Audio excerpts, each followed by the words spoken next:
Hi friends, അസ്സലാമു അലൈക്കും. ബിസ്മി കിച്ചനിലോട്ട് എല്ലാവർക്കും സ്വാഗതം. ഇന്ന് നമ്മളൊരു അടിപൊളി പ്ലം കേക്കാണ് തയ്യാറാക്കിയെടുക്കുന്നത്. എല്ലാ ചേരുവകളും മിക്സിയിലൊന്ന് കറക്കി സ്റ്റീൽ പാത്രത്തിലൊഴിച്ച് ചീനച്ചട്ടിയിലാണ് നമ്മൾ തയ്യാറാക്കിയെടുക്കുന്നത്. അപ്പോൾ എങ്ങനെയെന്ന് നോക്കാം.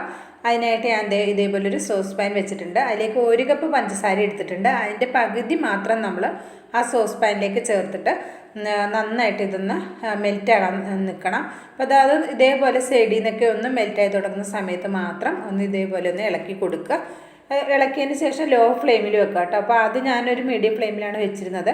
അപ്പോൾ ഒന്ന് മെൽറ്റായി തുടങ്ങുന്ന സമയത്ത് നമ്മൾ ലോ ഫ്ലെയിമിലേക്ക് മാറ്റിയിട്ട് ഇതേപോലെ ഒന്ന് മിക്സ് ചെയ്ത് കൊടുക്കുക കേട്ടോ.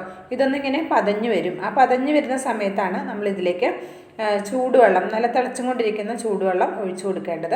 അപ്പോൾ അതേ ലോ ഫ്ലെയിമിൽ തന്നെ വെച്ചിട്ട് ഒന്ന് മിക്സ് ചെയ്ത് കൊടുക്കുന്നുണ്ട്. ഇപ്പോൾ അതേ പതഞ്ഞ് വരാൻ തുടങ്ങിയിട്ടുണ്ട് കേട്ടോ. ലോ ഫ്ലെയിമിൽ തന്നെ വെക്കാൻ ശ്രദ്ധിക്കണം. നന്നായിട്ട് പതഞ്ഞ് വരാൻ തുടങ്ങിയിട്ടുണ്ട്. ഇനി ഇതിലേക്ക് ഞാൻ നല്ല തിളച്ചുകൊണ്ടിരിക്കുന്ന 1/2 കപ്പ് വെള്ളമാണ് ഒഴിച്ചു കൊടുക്കുന്നത്. അപ്പോൾ 1/2 കപ്പ് പഞ്ചസാരയിലേക്ക് 1/2 കപ്പ് വെള്ളമാണ് ഒഴിച്ചു കൊടുക്കുന്നത്. അപ്പോൾ ഇതിലേക്ക് ഒരു 1/4 കപ്പ് ഒഴിച്ചു കൊടുത്താലും മതിയാവും കേട്ടോ. ഞാനിപ്പോൾ ഒരു 1/2 കപ്പ് ഒഴിച്ചു കൊടുത്തിട്ടുണ്ട്. അപ്പോൾ ഇനി ഇത് ഒന്നുകൂടി ഒന്ന് തിളച്ച് വരണം. ഞാൻ ലോ ഫ്ലെയിമിൽ തന്നെ വെച്ചിട്ട് അത്യാവശ്യം നന്നായിട്ടൊന്ന് തിളപ്പിച്ചെടുക്കുകയാണ് ചെയ്യുന്നത്. ഒരുപാട് ഡാർക്കായി പോകണ്ട, അപ്പോൾ ഒരു കയ്പ്പ് ടേസ്റ്റ് വരും കേട്ടോ. അപ്പോൾ ഇതിപ്പോൾ അത്യാവശ്യം തിളച്ചിട്ടുണ്ട്. ഞാൻ ഫ്ലെയിം ഓഫ് ആക്കിയിട്ടുണ്ട്. ഇനി നമുക്ക് ഒരു ബൗളിലേക്ക് മാറ്റി കൊടുക്കാം. ചൂടാറാൻ വേണ്ടിയിട്ടാണ് കേട്ടോ വേറൊരു പാത്രത്തിലേക്ക് നമ്മൾ മാറ്റി കൊടുക്കുന്നത്. നന്നായി ചൂടാറിയതിന് ശേഷമേ നമ്മൾ കേക്കിലേക്ക് ചേർക്കാൻ പറ്റുള്ളൂ. അപ്പോൾ ഇത് നമുക്കിവിടെ മാറ്റി വയ്ക്കാം. അപ്പോൾ ഞാൻ മിക്സിയുടെ ഒരു ജാർ എടുത്തിട്ടുണ്ട്. ക്ലീനായ ഒരു മിക്സിയുടെ ജാർ എടുക്കുക. അതിലേക്ക് നമ്മളിവിടെ കാരമൽ ചെയ്ത് വെച്ച പഞ്ചസാരയുടെ ബാക്കി 1/2 കപ്പ് ചേർത്ത് കൊടുത്തിട്ടുണ്ട്. പിന്നെ ഒരു 3 ഏലക്കയും 3 ഗ്രാമ്പും ചെറിയൊരു കഷ്ണം ജാതിക്കയും ചെറിയൊരു പട്ടയും കൂടി എടുത്തിട്ടുണ്ട്. അതുകൂടി ഇതിലേക്ക് ചേർത്തിട്ട് ഇതെല്ലാം കൂടി നന്നായിട്ടൊന്ന് പൊടിച്ചെടുത്തിട്ടുണ്ട്. അത് നമുക്കവിടെ മാറ്റി വയ്ക്കാം. പിന്നെ ഞാനിവിടെ എടുത്തിട്ടുള്ളത് 250 ml കപ്പിൽ 1 കപ്പ് മൈദയാണ് എടുത്തിട്ടുള്ളത്. പിന്നെ 1 ടീസ്പൂൺ ബേക്കിംഗ് പൗഡറും 1/2 ടീസ്പൂൺ ബേക്കിംഗ് സോഡയും 2 നുള്ള് ഉപ്പുമാണ് എടുത്തിട്ടുള്ളത്. ഇത് നന്നായിട്ടൊന്ന് അരിച്ചെടുക്കുക. ഒന്നില്ലെങ്കിൽ 3 പ്രാവശ്യം അരിച്ചെടുക്കുക, അല്ലെങ്കിൽ 1 പ്രാവശ്യം അരിച്ചിട്ട് നല്ല രീതിയിലൊന്ന് മിക്സ് ചെയ്തെടുത്താലും മതി. ഞാൻ ഇങ്ങനെ 1 പ്രാവശ്യം അരിച്ചിട്ട് നല്ല രീതിയിലൊന്ന് മിക്സ് ചെയ്തെടുക്കുകയാണ് ചെയ്യുന്നത്. അങ്ങനെ എടുത്താലും മതി കേട്ടോ. നന്നായിട്ടൊന്ന് മിക്സ് ചെയ്യണമെന്ന് മാത്രമേ ഉള്ളൂ. അങ്ങനെ ചെയ്താലും മതിയാകും. അപ്പോൾ 3 വട്ടമൊക്കെ അരിക്കാൻ ബുദ്ധിമുട്ടാണെങ്കിൽ ഇതേപോലെ ഒന്ന് മിക്സ് ചെയ്തെടുത്താൽ മതി. അപ്പോൾ ഞാൻ ഇതിങ്ങനെ ഒന്ന് മിക്സ് ചെയ്തെടുക്കുന്നുണ്ട്. അപ്പോൾ നമ്മുടെ ബേക്കിംഗ് പൗഡറും ബേക്കിംഗ് സോഡ എല്ലാ സ്ഥലത്തും എത്താൻ വേണ്ടിയിട്ടാണ് അങ്ങനെ മിക്സ് ചെയ്യുന്നത്. അപ്പോൾ ഞാൻ സ്റ്റീൽ ബൗളിലാണ് തയ്യാറാക്കുന്നത്. ഒരു ബട്ടർ പേപ്പർ വെച്ച് അവിടെ മാറ്റി വെച്ചിട്ടുണ്ട്.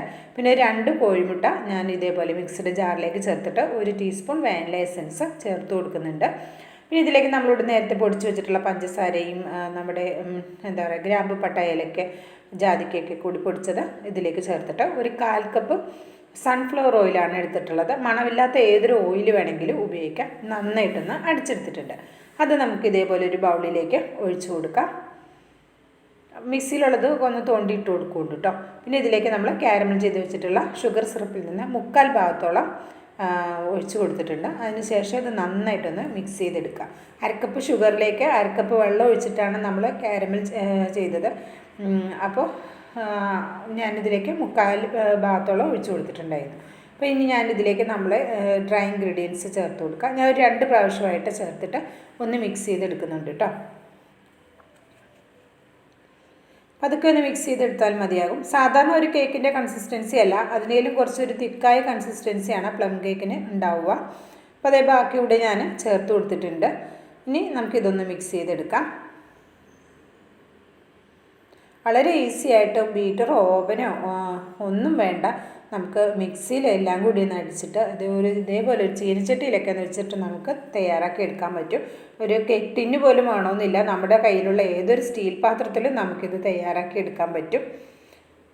അപ്പോൾ നോക്കാം, ഞാൻ ഇതിന്ന് അത്യാവശ്യം നല്ല രീതിയിലൊന്ന് മിക്സ് ചെയ്തെടുത്തിട്ടുണ്ട്. അപ്പോൾ ഞാൻ ഇതിലേക്ക് ഒരു 3 ടേബിൾ സ്പൂൺ കാഷ്നട്ടും അതേപോലെ എല്ലാതും 3 ടേബിൾ സ്പൂൺ ടൂട്ടി ഫ്രൂട്ടിയും അതേപോലെ കിസ്മിസും എടുത്തിട്ടുണ്ട്. അപ്പോൾ ഇതിലേക്ക് 1 ടേബിൾ സ്പൂൺ മൈദ കൂടെ ചേർത്തിട്ട് ഒന്ന് മിക്സ് ചെയ്തെടുക്കുക. ഇങ്ങനെ മിക്സ് ചെയ്യുന്നത് നമ്മുടെ ഈ ഡ്രൈ ഫ്രൂട്ട്സൊക്കെ നമ്മുടെ ഏതെങ്കിലും ഒരു ഭാഗത്ത് പോയി അടിയാതെ എല്ലാ ഭാഗത്തും എത്തിക്കിട്ടാൻ വേണ്ടിയിട്ടാട്ടോ അങ്ങനെ ചേർക്കുന്നത്. ആ മൈദ ഒഴിവാക്കിയിട്ട് മറ്റേ ഡ്രൈ ഫ്രൂട്ട്സൊക്കെ നമുക്കിതിലേക്ക് ചേർത്ത് കൊടുക്കാം, നട്ട്സുകൾ. എന്നിട്ട് ഇതേപോലെ ഒന്ന് മിക്സ് ചെയ്തെടുക്കുക. ഞാൻ നേരത്തെ പറഞ്ഞതുപോലെ തന്നെ സാധാരണ നമ്മൾ കേക്കിന് എടുക്കുന്ന ബാറ്ററിൻ്റെ കൺസിസ്റ്റൻസി അല്ല, കുറച്ച് ഒരു തിക്കായിട്ടുള്ള കൺസിസ്റ്റൻസിയാണ് വേണ്ടത്. ഇപ്പം നോക്കാം, ഈ ഒരു രീതിയിലാണ് നമുക്ക് പ്ലം കേക്കിന് ബാറ്റർ ഉണ്ടാവേണ്ടത്. അപ്പോൾ നമ്മൾ ഇതിനു മുമ്പ് കുറേ പ്ലം കേക്കുകൾ തയ്യാറാക്കിയിട്ടുണ്ട് കേട്ടോ, പല രീതിയിലും. അപ്പോൾ നിങ്ങൾ ഇതൊന്ന് ട്രൈ ചെയ്ത് നോക്കുന്നുണ്ട് കേട്ടോ, അതും ഒന്ന് കണ്ടു നോക്കിയിട്ട് ട്രൈ ചെയ്ത് നോക്കുന്നുണ്ടോ, ഏതാണ് ഇഷ്ടമായതെന്ന് പറയുകയും ചെയ്തുകൊണ്ട് കേട്ടോ. അപ്പോൾ അതെ, ഞാൻ ഇതേപോലെ ആ സ്റ്റീൽ ബൗളിലേക്ക് കുറച്ച് ഓയിലൊന്ന് തേച്ചിട്ട് ഒരു ബട്ടർ പേപ്പർ വെച്ച് കൊടുത്തിട്ടുണ്ടായിരുന്നു. അതിലേക്ക് നമ്മൾ ഇട്ട് കൊടുക്കാം. മുഴുവനായും തോണ്ടിയിട്ട് കൊടുക്കാം. ഇനി നമ്മൾ ഇതേപോലെ ഒരു സ്ക്വയർ കൊണ്ട് അല്ലെങ്കിൽ ഒരു ഇർക്കിലി കൊണ്ടായാലും മതി ഇതേപോലെ ഒന്ന് ചുറ്റിച്ചു കൊടുക്കുന്നത്. എയർ ബബിൾസ് ഉണ്ടെങ്കിൽ പോകാൻ വേണ്ടിയിട്ട് കേട്ടോ. ഇങ്ങനെ ചെയ്യുന്നത് വളരെ നല്ലതാണ്. പെട്ടെന്ന് എയർ ബബിൾസ് ഒക്കെ പോകും. ഒരുപാടിട്ട് തട്ടി കൊടുക്കേണ്ട ആവശ്യമൊന്നും വരില്ല. ഇപ്പോൾ 2-3 ഓട്ടം ഒന്ന് ഇങ്ങനെ ടൈപ്പ് ചെയ്തതിന് ശേഷം ഇതിൻ്റെ മുകളിൽ ഗാർണിഷിങ്ങിനായിട്ട് ഞാനൊരു 3-4 എന്താ പറയുക അണ്ടിപ്പരിപ്പൊക്കെ ഒന്ന് വെച്ച് കൊടുക്കുന്നുണ്ട്. ഇതൊക്കെ ഓപ്ഷണലാണ്. നമുക്ക് ഇത് കാണാൻ ഒരു ഭംഗി ഉണ്ടാവുമെന്ന് മാത്രം ഒരല്പം ചെറിയൊക്കെ വെച്ച് കൊടുക്കുന്നുണ്ട്. ചിലപ്പോൾ ഇത് താന്നു പോകും കേട്ടോ. പിന്നെ അങ്ങനെയൊക്കെ വെച്ച് കൊടുത്ത് ഗാർണിഷ് ചെയ്തിട്ടുണ്ട്. ഇപ്പോൾ നമ്മുടെ ചീനച്ചട്ടി ഇവിടെ ഞാനൊരു 5 മിനിറ്റ് ലോ ഫ്ലെയിമിലൊന്ന് ചൂടാക്കാൻ വെച്ചിട്ടുണ്ടായിരുന്നു. ഇപ്പോൾ അതെ ചൂടായി നല്ല ആവി വറുക്കുന്നുണ്ട്. അപ്പോൾ ഇതിലേക്ക് നമുക്കിത് വെച്ച് കൊടുത്തിട്ട് എനിക്കൊരു 1.25 മണിക്കൂർ എടുത്തിട്ടോ ഇതൊന്ന് ബേക്കായി വരാനായിട്ട്. അപ്പോൾ ലോ ഫ്ലെയിമിൽ തന്നെ വെച്ചിട്ട് ഇത് നമുക്ക് ബേക്ക് ചെയ്തെടുക്കാം. അപ്പോൾ ഞാനൊരു 1.25 മണിക്കൂറായപ്പോൾ ഒന്ന് തുറന്ന് നോക്കുന്നുണ്ട്. അപ്പം നല്ല അടിപൊളി മണം വന്നപ്പോഴാണ് ഞാനൊന്ന് തുറന്ന് നോക്കിയത്. അപ്പോൾ നോക്കാം, നമ്മുടെ കേക്കൊക്കെ ഇവിടെ ബേക്കായി വന്നിട്ടുണ്ട്. നല്ല അടിപൊളി മണമൊക്കെ വരുന്നുണ്ട്. ശരിക്കും പ്ലം കേക്ക് നമ്മൾ കഴിക്കേണ്ടത് ഉണ്ടാക്കിയിട്ട് ഒരു പിറ്റേ ദിവസം അതിൻ്റെ പിറ്റേ ദിവസമൊക്കെ വെക്കിച്ച് കഴിക്കുമ്പോഴാണ് കേട്ടോ നല്ല ടേസ്റ്റ് ഉണ്ടാവുക. അപ്പോൾ നോക്കാം, നല്ല അത് ചൂടൊന്ന് ചെറുതായിട്ട് ആറി വന്നിട്ടുണ്ട്, എന്നാലും ചെറിയ ചൂടുണ്ട്. ഇപ്പോൾ ഫോട്ടോ ഒക്കെ എടുക്കാൻ വേണ്ടിയിട്ടാണ് ഞാനിതിപ്പോൾ ചെറിയ ചൂടോടെ തന്നെ ഇത് ബട്ടർ പേപ്പറൊക്കെ റിമൂവ് ചെയ്ത് എടുക്കുന്നത് കേട്ടോ. നല്ല ചൂടാറിയതിന് ശേഷം മാത്രം നിങ്ങൾ കട്ട് ചെയ്താൽ മതി, അല്ലെങ്കിൽ ചെറിയ ചൂടുണ്ടെങ്കിൽ പൊടിഞ്ഞു പോകും. അപ്പം ഞാനിത് ചെറിയ ചൂടോടെ തന്നെ ഇതൊന്ന് കട്ട് ചെയ്തെടുക്കുകയാണ്. അപ്പോൾ ഇത്രേ ഉള്ളൂ കേട്ടോ, വളരെ ഈസി ആയിട്ട് ചെയ്തെടുക്കാവുന്ന നല്ല ടേസ്റ്റി ആയിട്ടുള്ള നമ്മുടെ വീട്ടിലുള്ള ഏതൊരു പാത്രത്തിലും തയ്യാറാക്കി എടുക്കാവുന്ന ഒരു അടിപൊളി പ്ലം കേക്കാണ് കേട്ടോ. അപ്പോൾ എല്ലാവരും ഒന്ന് ട്രൈ ചെയ്ത് നോക്കണം കേട്ടോ.